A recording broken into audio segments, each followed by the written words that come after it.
नमस्कार, आप देख रहे हैं एमएच1 न्यूज। मैं हूं आपके साथ पूजा सिंह। हम बात कर रहे हैं किस तरीके से दिल्ली ब्लास्ट मामले में 6 अलग अलग राज्यों के अलग अलग शहर निशाने पर रहे हैं। इन तमाम स्लीपर सेल के तमाम कनेक्शन सामने आ रहे हैं और हम यहां पर बात कर रहे हैं कि सीएम योगी के निशाने पर है शाहीन के स्लीपर सेल, जिनकी संख्या 200 बताई जा रही है। अब सीएम योगी के निशाने पर इसलिए है क्योंकि पिछले 8 साल में 142 स्लीपर सेल मॉड्यूल को ध्वस्त कर दिया है, गिरफ्तार किया गया है सीएम योगी की सरकार के समय में। तो अब देखना होगा कि शाहीन के इन स्लीपर सेल का खात्मा कब होगा। इस पर चर्चा करने के लिए हमारे साथ संजीव श्रीवास्तव जी, रक्षा विशेषज्ञ हैं, वो भी जुड़ चुके हैं। एके जैन जी है, पूर्व डीजीपी उत्तर प्रदेश के, वो भी जुड़ चुके हैं। एके जैन जी, सबसे पहले आपके पास आना चाहूंगी। 8 साल में 142 स्लीपर सेल को अरेस्ट किया गया योगी सरकार के द्वारा। अब जो सिनेरियो दिख रहा है, पश्चिमी यूपी जो है इनका गढ़ बना हुआ है स्लीपर सेल का, कैसे देखते हैं योगी सरकार आगे क्या करेगी इनको खत्म करने के लिए? देखिए, यूपी में एटीएस 2007-8 जब से खोली गई थी, हम लोगों ने खोला था एटीएस को, तब से बहुत उल्लेखनीय कार्य कर रही है। 2007 जिसके खुल जाने के बाद से, एक्टिव होने के बाद से कोई धमाके वगैरह उत्तर प्रदेश में नहीं हुए हैं। कहीं पर भी जहां सूचना मिलती है किसी स्लीपर सेल के संबंध में, तुरंत कार्रवाई की जाती है, कड़ी कार्रवाई की जाती है और उनको एक एक करके सबको ध्वस्त किया जा रहा है। ये भी, इसमें भी गुजरात एटीएस के साथ पहले मिलकर एक मॉड्यूल को बस्ट किया एटीएस ने, और अब इसके साथ में भी पूरा एक्टिव सहयोग इनको उपलब्ध करा रहे हैं। ये बात सही है कि शाहीन के पकड़े जाने के बाद से कौन किन किन के वो संपर्क में थी, किन मेडिकल कॉलेज के छात्रों को या जूनियर्स को वो रेडिकलाइज करने की कोशिश कर रही थी, इस पर कार्य चल रहा है। ये एक सेंसिटिव काम है। आप किसी कम्युनिटी को एज सच पूरे को टारगेट नहीं कर सकते, सारे कश्मीरी स्टूडेंट्स को टारगेट नहीं कर सकते हैं। तो बहुत सोच समझ के एक्शन चल रहा है। जो जो रडार पे आ रहे हैं उनसे पूछताछ हो रही है, उनकी कुंडली बनाई जा रही है, जिससे कि ऐसे लोगों के ऊपर निगाह रहे। बिना किसी झिझक के ऐसे तत्वों पे कार्रवाई होगी जैसे ही पता चलेगा कि उनकी भी संलिप्तता है। जी संजीव जी, आपके पास आना चाहूंगी। जिस तरीके से हम यहाँ पर मॉड्यूल देख रहे हैं, आतंकवाद का जो चेहरा था वो कभी अलग हुआ करता था, अब तरीका अलग हो गया। अगर आपने भी इसको स्टडी किया हो तो ये नए नए तरह के बम बना रहे हैं, नए नए तरह के विस्फोटक बना रहे हैं।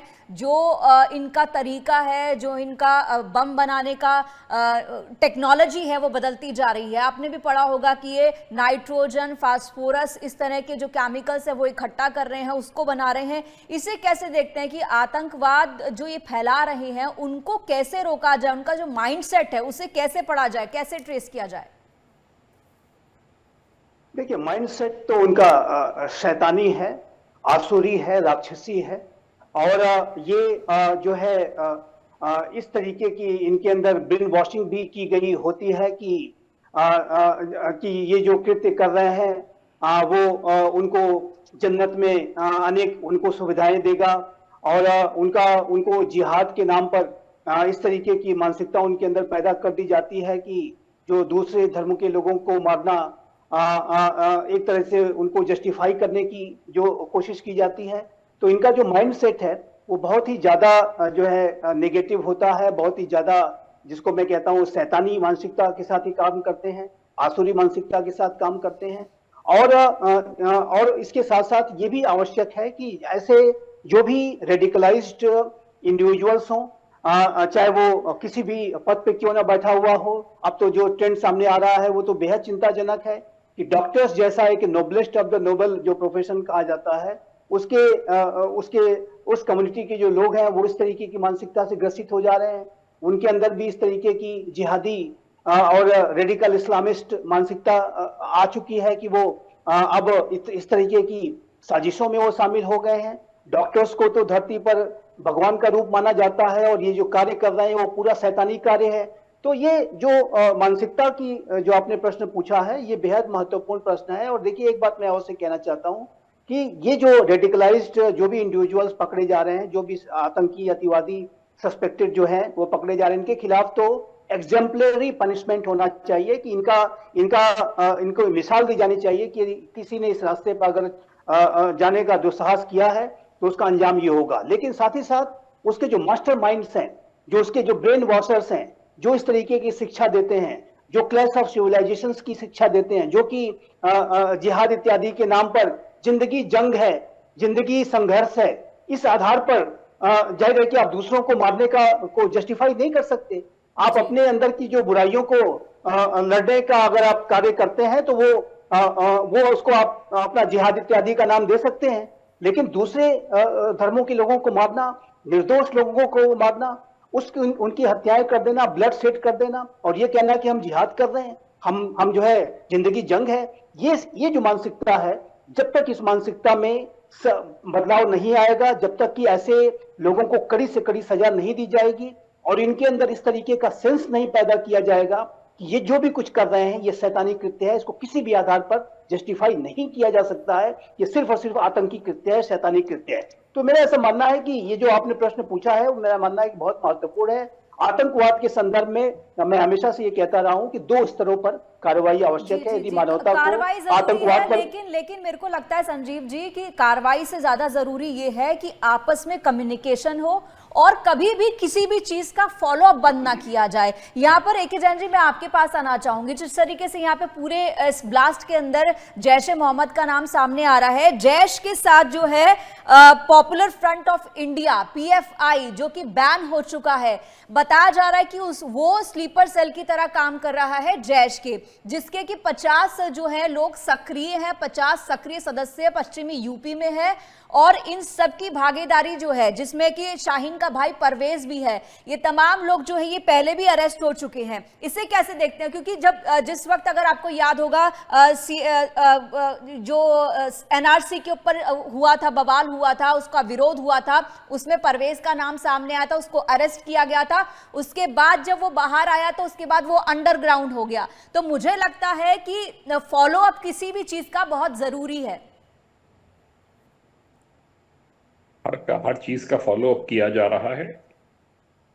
ATS के पास पूरे रिकॉर्ड हैं, पूरा डेटा बैंक है, कौन कौन किससे जुड़ा हुआ है, कौन जैश ए मोहम्मद का सिंपैथाइजर है, ये सब लिस्ट हैं, लगातार अपडेट होती रहती हैं। बहुत से सस्पेक्टेड मोबाइल नंबर्स सब सर्विलांस पे रहते हैं, NIA से, IB से और स्टेट्स की ATS से, पुलिस फोर्सेस से सब इंटेलिजेंस शेयरिंग होती रहती है। ये एक बहुत खुशी की बात है हमारे देश के लिए कि अब सब इंटेलिजेंस एजेंसीज, हर प्रदेश की पुलिस, ATS सब मिलकर एक दूसरे को सहयोग प्रदान कर रही हैं, क्योंकि सभी को मालूम है कि इस दानव का मुकाबला मिलकर ही हो पाएगा, अन्यथा उनका प्रदेश भी चपेट में आ जाएगा। तो जो भी आ रही है पूछताछ में, जो ये जितने डिटेन किए जा रहे हैं, उनसे इंटरोगेशन में जो नाम आ रहे हैं उन सबको देखा जा रहा है। और चाहे इनके 50 हों चाहे 70 हों, ये किसी अपने मंसूबे में सफल नहीं हो पाएंगे। ऐसी कार्रवाई होने जा रही है जो कि आगे के लिए एक नज़ीर बने। प्राइम मिनिस्टर ने, होम मिनिस्टर ने ऑलरेडी इसको स्पष्ट कर दिया है कि इसमें कोई भी बख्शा नहीं जाएगा किसी भी कीमत पे। ये अल फलाह यूनिवर्सिटी वगैरह इस टाइप के जो इंस्टीट्यूशंस हैं जी, जो पनाह देते हैं और जो ऐसी गतिविधियों को बढ़ाते हैं, उकसाते हैं, उन सब के खिलाफ भी एक्शन हो रहा है और सख्त एक्शन होना चाहिए। दिल्ली पुलिस ने मुकदमे भी कायम किए हैं अल फलाह के खिलाफ और ED की जांच शुरू हो गई है फंडिंग वगैरह में। बिल्कुल कहीं कोई अनियमितता मिले तुरंत इनके लाइसेंस निरस्त किए जाने चाहिए, यूनिवर्सिटी में ताला डाल देना चाहिए, जिससे दूसरों को सबक मिल सके। ये सब ये सब गतिविधियां चल रही हैं और जो पकड़ धकड़ श्रीनगर पुलिस के माध्यम से, श्रीनगर पुलिस ने शुरू की आदिल को पकड़ के सहारनपुर से, और बाद में जो फॉलो अप एक्शन हुआ उससे बहुत रिलीफ मिला है। बहुत सी घटनाएं देश में होने से बच गई हैं, बहुत से धार्मिक स्थल उत्तर प्रदेश के इनके टारगेट पे थे। धार्मिक स्थलों को तो कुछ ना कर पाते, पर बाहर जो लाइन में लगे होते हैं दर्शनार्थी, हो सकता है उनमें से कुछ हताहत होते। इससे सांप्रदायिक सद्भाव भी समाप्त हो सकता था। इसलिए बहुत गंभीरता से लिया जा रहा है और बड़ी सख्त कार्रवाइयां पूरे नॉर्दर्न इंडिया में चल रही हैं।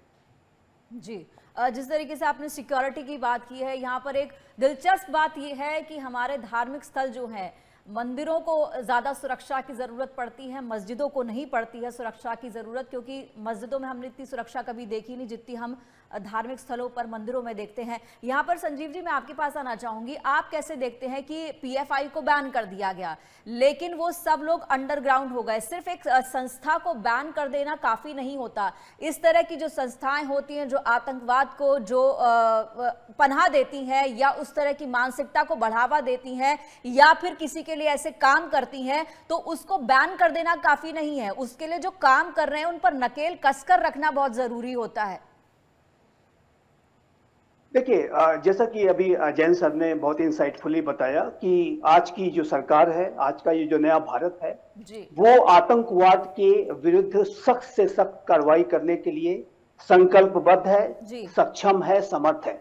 आज की जो नए भारत का जो आतंकवाद के प्रति जो और अतिवाद के प्रति जो अप्रोच है वो जीरो टॉलरेंस का है। ये जो नया भारत है, जाहिर है कि 26/11 के समय का भारत नहीं है।